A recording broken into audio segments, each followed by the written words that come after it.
Hi friends, welcome to குறிஞ்சி.com. கோதுமை ரவையும் பைத்தம்பருப்பும் சேர்த்து நல்ல ஹெல்த்தியான டேஸ்டியான ஒரு அடை ரெசிபி இன்னைக்கு எப்படி செய்யறதுன்னு பார்க்கலாங்க.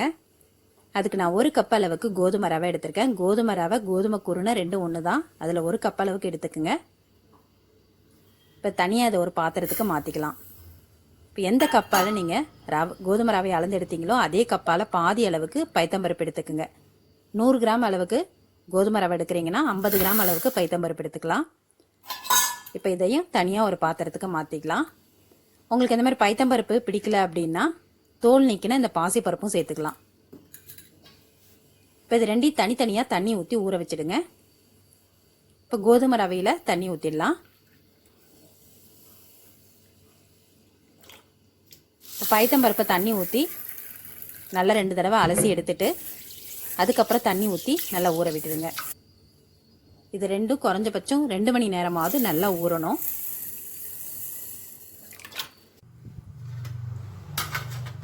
இப்போ பாருங்க, பருப்பு நல்லா ஊறிடுத்து.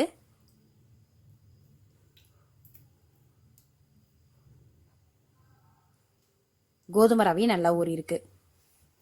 இப்போ ஒரு மிக்சி ஜாரில் முதல்ல நம்ம ஊறி இருக்க பைத்தம்பருப்பை சேர்த்து கொஞ்சம் குறைப்பா ஒரு பாதி அளவுக்கு அரைப்பட்டதுக்கு அப்புறமா இது கூட ஊறி இருக்க கோதுமை ரவையை சேர்த்துக்கலாம். நீங்கள் ரெண்டையும் ஒன்றா போட்டு அரைச்சிட்டிங்கன்னா பருப்பு வந்து மசியாமல் முழுசாக இருக்கும்.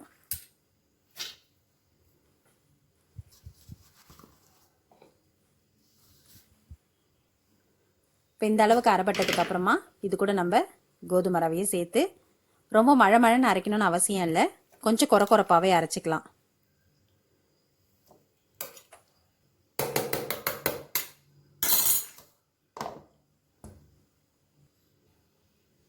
இப்போ இந்த அளவுக்கு குறைப்பாக அரைச்சிட்டு இது ஒரு பவுலுக்கு மாற்றிக்குங்க.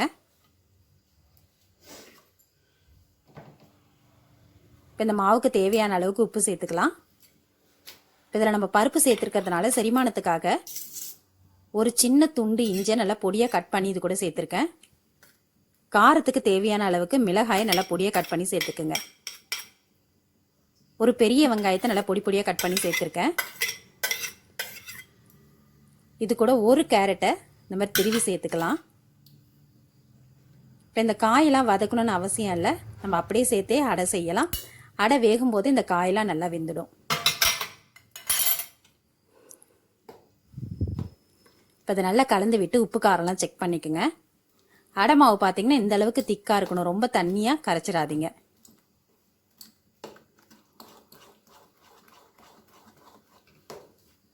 இது குழந்தைங்கள்லேருந்து பெரியவங்க வரைக்கும் எல்லாருக்குமே நீங்கள் சர்வ் பண்ணலாங்க.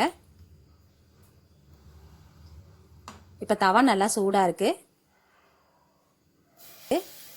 இதில் ரொம்ப பெருசாக ஊற்றாமல் இந்த மாதிரி சின்னதாக ஊற்றும் போது பார்க்குறதுக்கும் ரொம்ப நல்லாயிருக்கும். வேகிறதுக்கும் ரொம்ப டைம் எடுக்காது, சீக்கிரம் வெந்துடும். இது நம்ம கோதுமை குருணிலே ஒரே மாதிரி எப்பயும் கிச்சடி, உப்புமா, கஞ்சி இந்த மாதிரி வச்சு தரதை விட சாப்பிட்றவங்களுக்கும் கொஞ்சம் வித்தியாசமாக இந்த மாதிரி நம்ம அடையெல்லாம் செஞ்சு கொடுக்கும்போது இது டேஸ்ட்டு ரொம்ப நல்லா இருக்கிறதுனால விருப்பப்பட்டு சாப்பிடுவாங்க. செய்கிற நமக்கும் போர் அடிக்காமல் புதுசாக ட்ரை பண்ணலாம். இப்போ இந்த மாதிரி ஊற்றிட்டு இது ஓரளவுக்கு நல்லா வேகட்டும். தீயை வந்து ரொம்ப ஹை ஃப்ளேமில் வைக்காமல் மீடியம் ஃப்ளேமில் வச்சுக்கோங்க. இப்போ இந்த அளவுக்கு வெந்ததுக்கு அப்புறமா இப்போ கொஞ்சமாக எண்ணெய் சேர்த்துக்கலாம். ஒரு அரை ஸ்பூன் அளவுக்கு எண்ணெய் சேர்த்தா போதும்.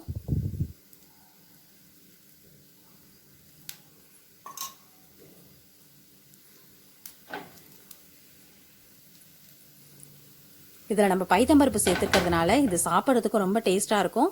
அடையும் ரொம்ப மிருதுவாக இருக்கும். இதை நைட்டு டின்னருக்கும் நம்ம ரெடி பண்ணி கொடுக்கலாம். காலையில் பிரேக்ஃபாஸ்ட்டுக்கு கூட இதை ரெடி பண்ணி கொடுக்கலாங்க. ரெண்டுக்குமே இது ரொம்ப நல்லாயிருக்கும்.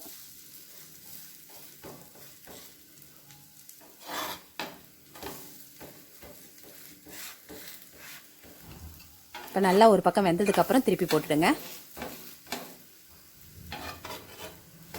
இப்போ நீங்கள் இதை வந்து குழந்தைங்களுக்கு சர்வ் பண்ணுறீங்கன்னா நல்ல எண்ணெய் ஊற்றி மொறுமொறுப்பாக செஞ்சு கொடுக்கலாம்.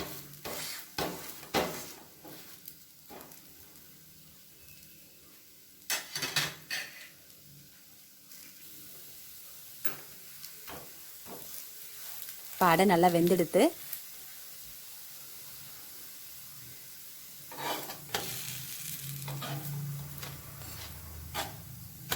மீடியம் ஃப்ளேம்லேயே வச்சு வேக வைக்கும்போது நல்ல ஒரு கலரில் இருக்கும், நல்ல முறுமுறுப்பாகவும் இருக்கும் இது சாப்பிட்றதுக்கு.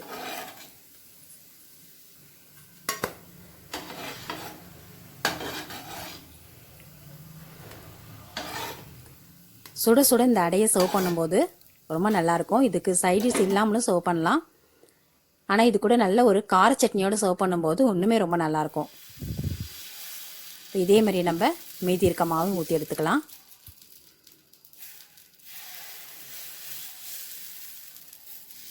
இப்போ நம்ம சேர்த்த அளவில் கரெக்டாக ஒரு 3 பேருக்கு டின்னருக்காக இருந்தாலும் பிரேக்ஃபாஸ்ட்டுக்காக இருந்தாலும் இந்த மாவு போதும்.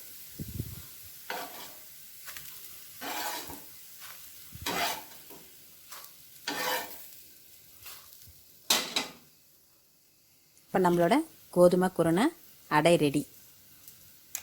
இதை நான் செட்டிநாடு கார சட்னி கூட சர்வ் பண்ணுறேங்க. இந்த கார சட்னியோட வீடியோ போட்டிருக்கேன். இதோட லிங்க் நான் டிஸ்கிரிப்ஷன் பாக்ஸில் கொடுக்குறேன். உங்களுக்கு தேவைன்னா நீங்கள் அந்த வீடியோ போய் பார்க்கலாம். அந்த சட்னி கூட இந்த அடையை சர்வ் பண்ணும்போது அவ்வளோ சூப்பராக இருக்கும்.